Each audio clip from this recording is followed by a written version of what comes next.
Chapter 29. Jacob arrives at Padan-Aram.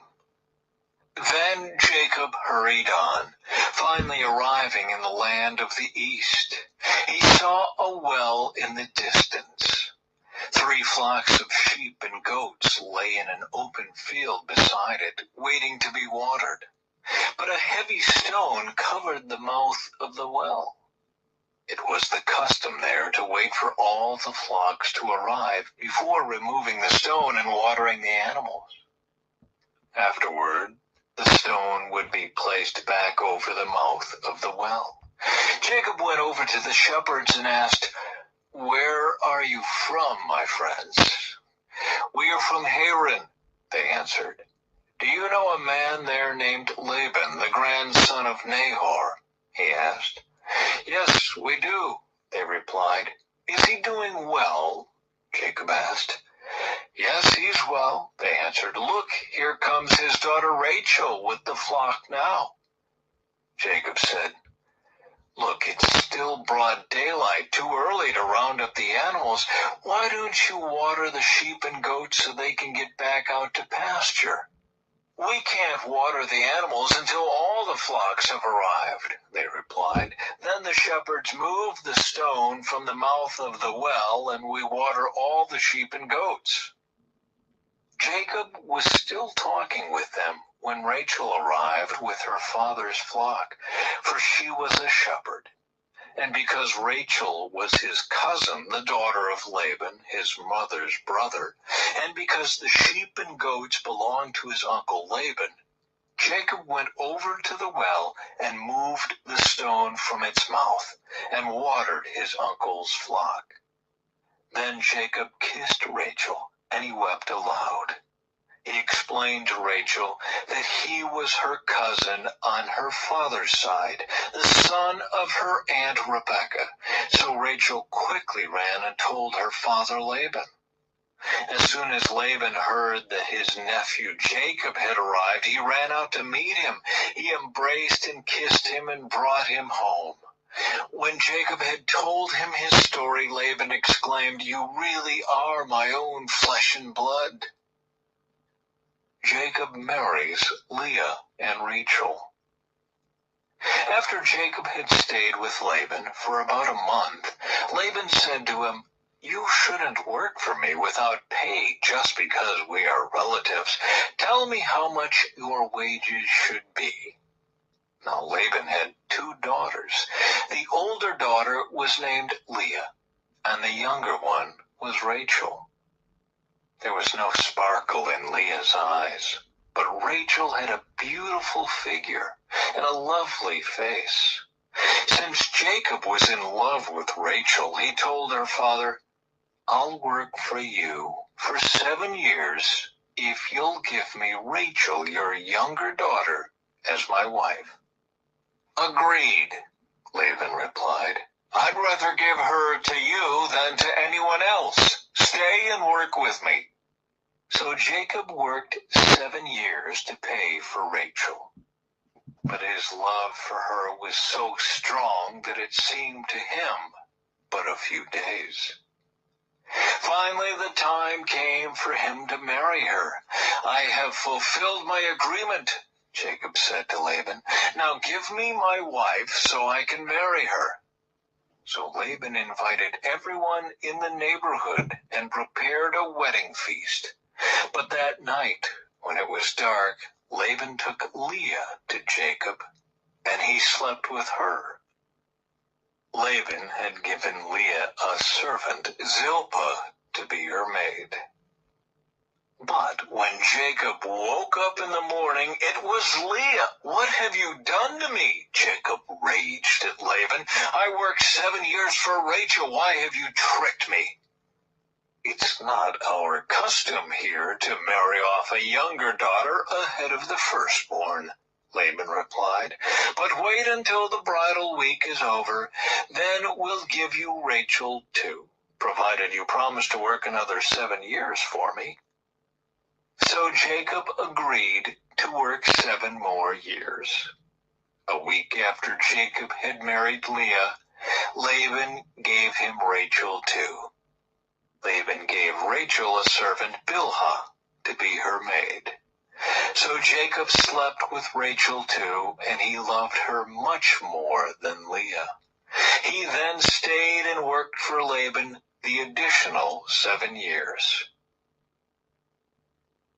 Jacob's many children. When the Lord saw that Leah was unloved, he enabled her to have children, but Rachel could not conceive. So Leah became pregnant and gave birth to a son. She named him Reuben, for she said, "The Lord has noticed my misery, and now my husband will love me." She soon became pregnant again and gave birth to another son. She named him Simeon, for she said, "The Lord heard that I was unloved and has given me another son." Then she became pregnant a 3rd time and gave birth to another son.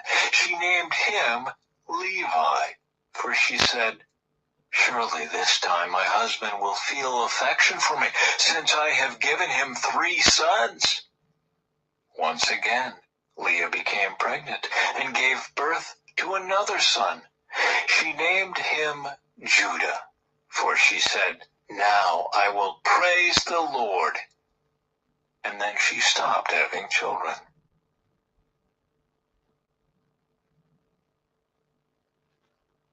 Chapter 30. When Rachel saw that she wasn't having any children for Jacob, she became jealous of her sister. She pleaded with Jacob, "Give me children or I'll die." Then Jacob became furious with Rachel. "Am I God?" he asked. "He's the one who has kept you from having children." Then Rachel told him, "Take my maid Bilhah and sleep with her. She will bear children for me, and through her I can have a family too." So Rachel gave her servant Bilhah to Jacob as a wife, and he slept with her. Bilhah became pregnant and presented him with a son. Rachel named him Dan, for she said, "God has vindicated me. He has heard my request and given me a son." Then Bilhah became pregnant again and gave Jacob a 2nd son. Rachel named him Naphtali, for she said, "I have struggled hard with my sister, and I'm winning." Meanwhile, Leah realized that she wasn't getting pregnant anymore, so she took her servant Zilpah and gave her to Jacob as a wife. Soon Zilpah presented him with a son. Leah named him Gad, for she said, "How fortunate I am." Then Zilpah gave Jacob a 2nd son, and Leah named him Asher, for she said, "What joy is mine! Now the other women will celebrate with me." One day during the wheat harvest, Reuben found some mandrakes growing in a field and brought them to his mother Leah. Rachel begged Leah, "Please give me some of your son's mandrakes." But Leah angrily replied, "Wasn't it enough that you stole my husband? Now will you steal my son's mandrakes too?" Rachel answered, "I will let Jacob sleep with you tonight if you give me some of the mandrakes." So that evening, as Jacob was coming home from the fields, Leah went out to meet him. "You must come and sleep with me tonight," she said. "I have paid for you with some mandrakes that my son found." So that night he slept with Leah. And God answered Leah's prayers. She became pregnant again and gave birth to a fifth son for Jacob. She named him Issachar, for she said, "God has rewarded me for giving my servant to my husband as a wife." Then Leah became pregnant again and gave birth to a sixth son for Jacob. She named him Zebulun, for she said, "God has given me a good reward. Now my husband will treat me with respect, for I have given him 6 sons. Later, she gave birth to a daughter and named her Dinah. Then God remembered Rachel's plight and answered her prayers by enabling her to have children. She became pregnant and gave birth to a son. "God has removed my disgrace," she said, and she named him Joseph. For she said, "May the Lord add yet another son to my family." Jacob's wealth increases. Soon after Rachel had given birth to Joseph, Jacob said to Laban, "Please release me so I can go home to my own country. Let me take my wives and children, for I have earned them by serving you, and let me be on my way. You certainly know how hard I have worked for you." "Please, listen to me," Laban replied.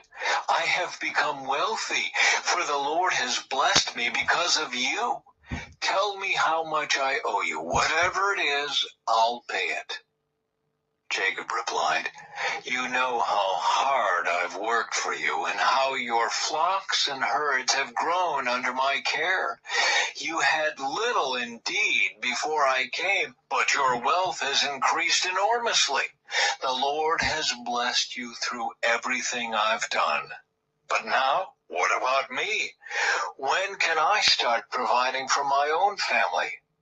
"What wages do you want?" Laban asked again. Jacob replied, "Don't give me anything. Just do this one thing, and I'll continue to tend and watch over your flocks. Let me inspect your flocks today and remove all the sheep and goats that are speckled or spotted, along with all the black sheep. Give these to me as my wages. In the future, when you check on the animals you have given me as my wages, you'll see that I have been honest. If you find in my flock any goats without speckles or spots, or any sheep that are not black, you will know that I have stolen them from you." "All right," Laban replied. "It will be as you say." But that very day Laban went out and removed the male goats that were streaked and spotted, all the female goats that were speckled and spotted or had white patches, and all the black sheep. He placed them in the care of his own sons, who took them a 3 days' journey from where Jacob was. Meanwhile, Jacob stayed and cared for the rest of Laban's flock. Then Jacob took some fresh branches from poplar, almond, and plane trees and peeled off strips of bark, making white streaks on them.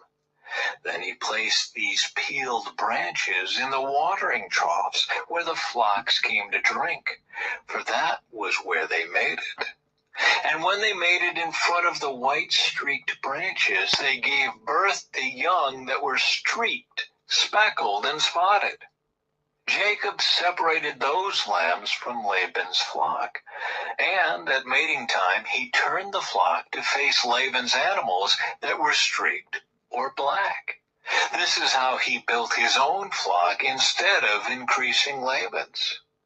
Whenever the stronger females were ready to mate, Jacob would place the peeled branches in the watering troughs in front of them. Then they would mate in front of the branches. But he didn't do this with the weaker ones, so the weaker lambs belonged to Laban and the stronger ones were Jacob's. As a result, Jacob became very wealthy with large flocks of sheep and goats, male and female servants, and many camels and donkeys.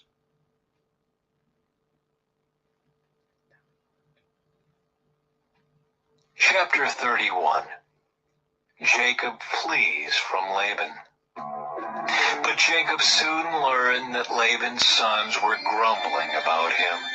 Jacob has robbed our father of everything, they said. He has gained all his wealth at our father's expense. And Jacob began to notice a change in Laban's attitude toward him. Then the Lord said to Jacob, "Return to the land of your father and grandfather and to your relatives there, and I will be with you." So Jacob called Rachel and Leah out to the field where he was watching his flock. He said to them, "I have noticed that your father's attitude toward me has changed, but the God of my father has been with me. You know how hard I have worked for your father, but he has cheated me, changing my wages 10 times. But God has not allowed him to do me any harm. For if he said, 'The speckled animals will be your wages,' the whole flock began to produce speckled young. And when he changed his mind and said, 'The striped animals will be your wages,' then the whole flock produced striped young. In this way God has taken your father's animals and given them to me." One time during the mating season, I had a dream and saw that the male goats mating with the females were streaked, speckled, and spotted. Then in my dream, the angel of God said to me, "Jacob." And I replied, "Yes, here I am." The angel said, "Look up, and you will see that only the streaked, speckled, and spotted males are mating with the females of your flock. For I have seen how Laban has treated you. I am the God who appeared to you at Bethel, the place where you anointed the pillar of stone and made your vow to me. Now get ready and leave this country and return to the land of your birth." Rachel and Leah responded, "That's fine with us. We won't inherit any of our father's wealth anyway. He has reduced our rights to those of foreign women, and after he sold us, he wasted the money you paid him for us. All the wealth God has given you from our father legally belongs to us and our children, so go ahead and do whatever God has told you." So Jacob put his wives and children on camels, and he drove all his livestock in front of him. He packed all the belongings he had acquired in Padan Aram and set out for the land of Canaan, where his father Isaac lived.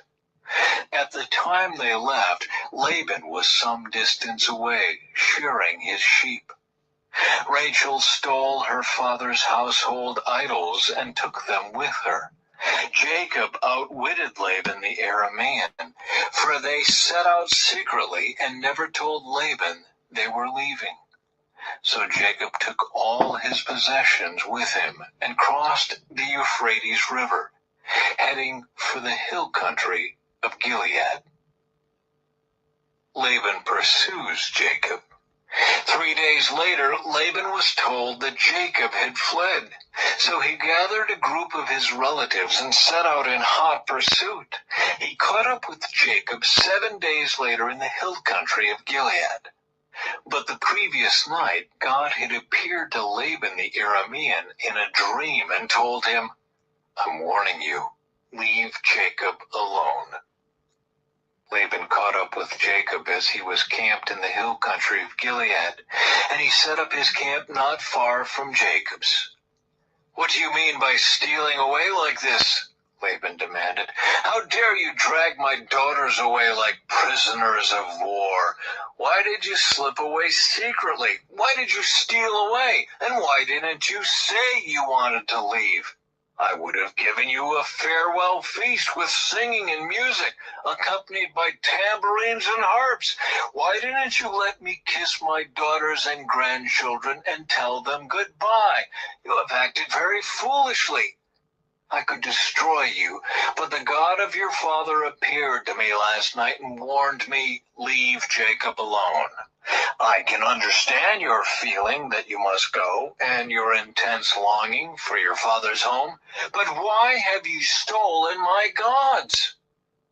"I rushed away because I was afraid," Jacob answered. "I thought you would take your daughters from me by force. But as for your gods, see if you can find them, and let the person who has taken them die. And if you find anything else that belongs to you, identify it before all these relatives of ours, and I will give it back." But Jacob did not know that Rachel had stolen the household idols.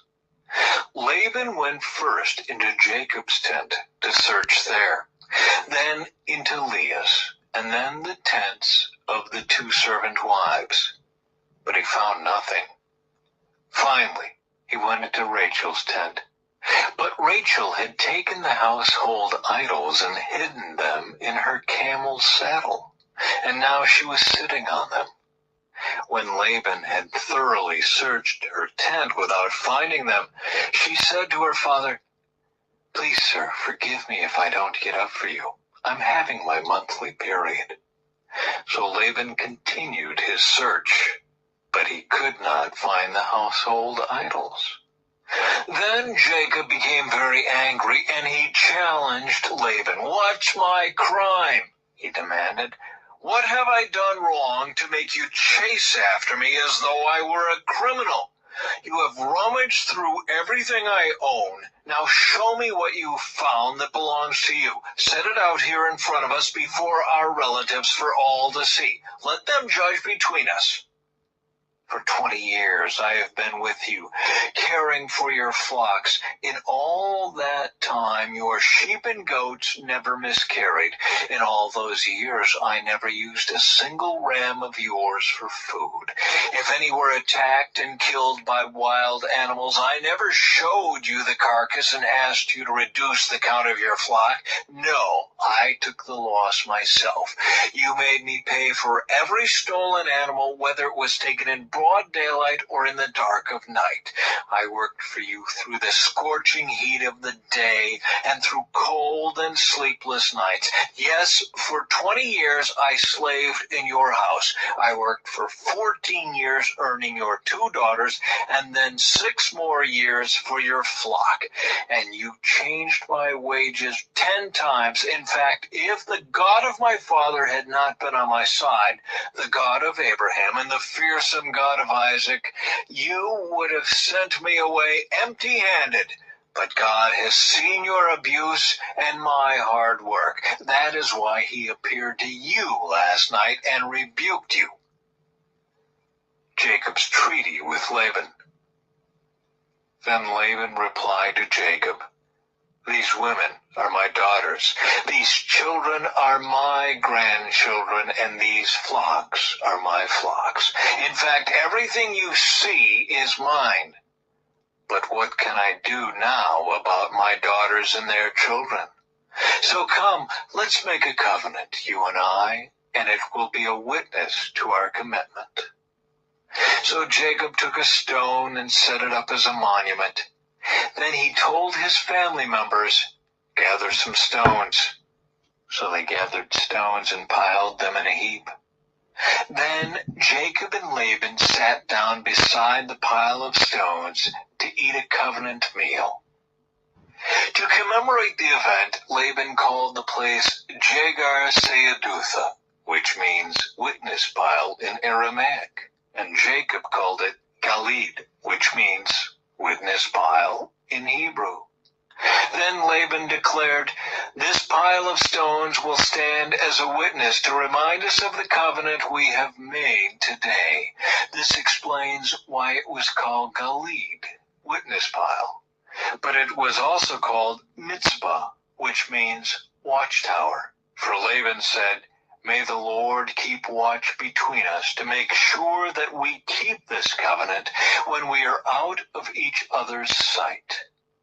If you mistreat my daughters, or if you marry other wives, God will see it even if no one else does. He is a witness to this covenant between us." "See this pile of stones," Laban continued, "and see this monument I have set between us. They stand between us as witnesses of our vows. I will never pass this pile of stones to harm you, and you must never pass these stones or this monument to harm me.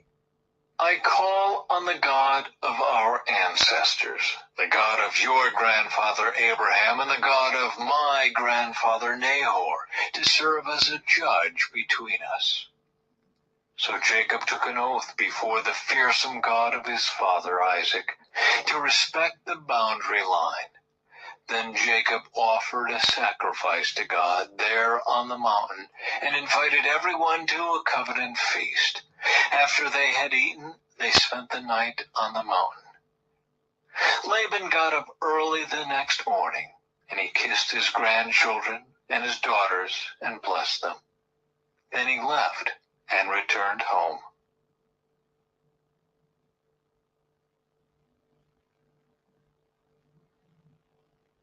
Chapter 32.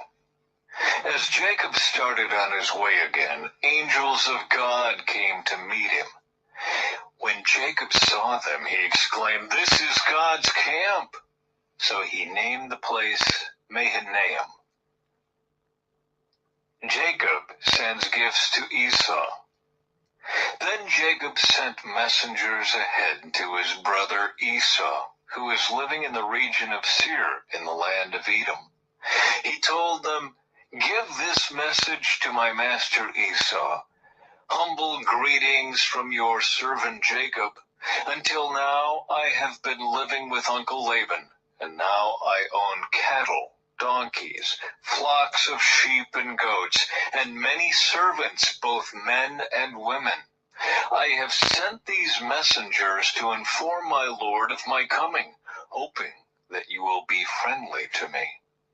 After delivering the message, the messengers returned to Jacob and reported, "We met your brother Esau, and he is already on his way to meet you with an army of 400 men. Jacob was terrified at the news. He divided his household along with the flocks and herds and camels into two groups. He thought, if Esau meets one group and attacks it, perhaps the other group can escape. Then Jacob prayed, "O God of my grandfather Abraham and God of my father Isaac, O Lord, you told me, return to your own land and to your relatives, and you promised me, I will treat you kindly. I am not worthy of all the unfailing love and faithfulness you have shown to me, your servant.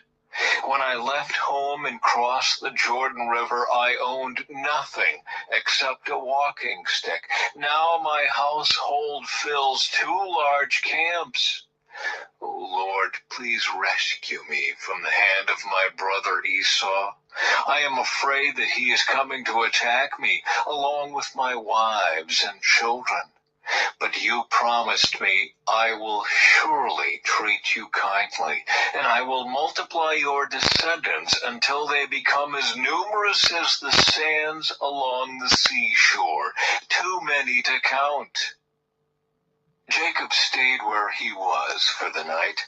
Then he selected these gifts from his possessions to present to his brother Esau: 200 female goats, 20 male goats, 200 ewes, 20 rams, 30 female camels with their young, 40 cows, 10 bulls, 20 female donkeys, and 10 male donkeys.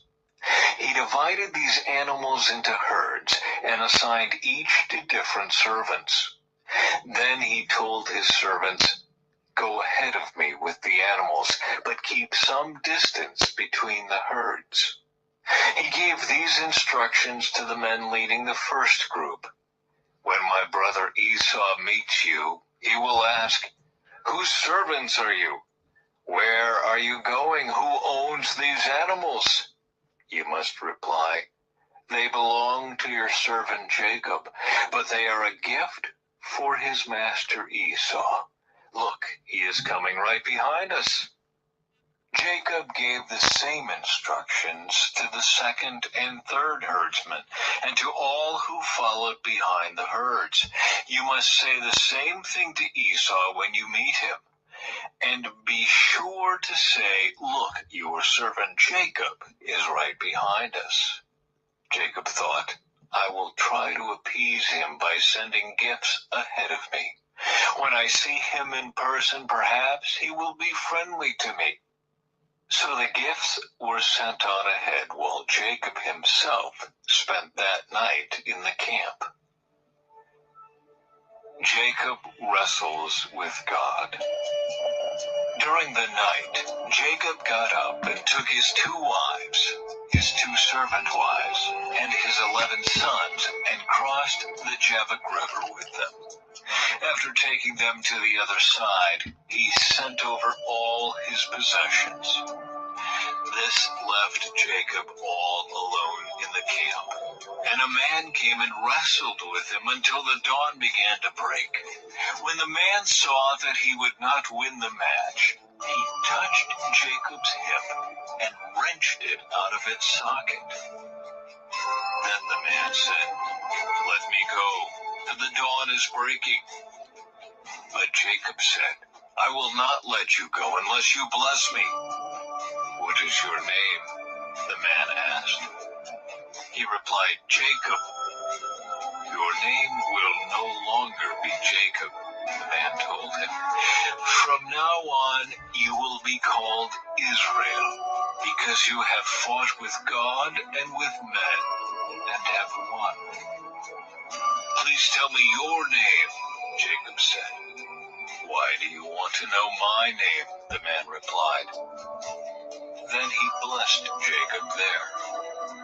Jacob named the place Peniel, which means face of God, for he said, "I have seen God face to face, yet my life has been spared." The sun was rising as Jacob left Peniel, and he was limping because of the injury to his hip. Even today, the people of Israel don't eat the tendon near the hip socket because of what happened that night when the man strained the tendon of Jacob's hip.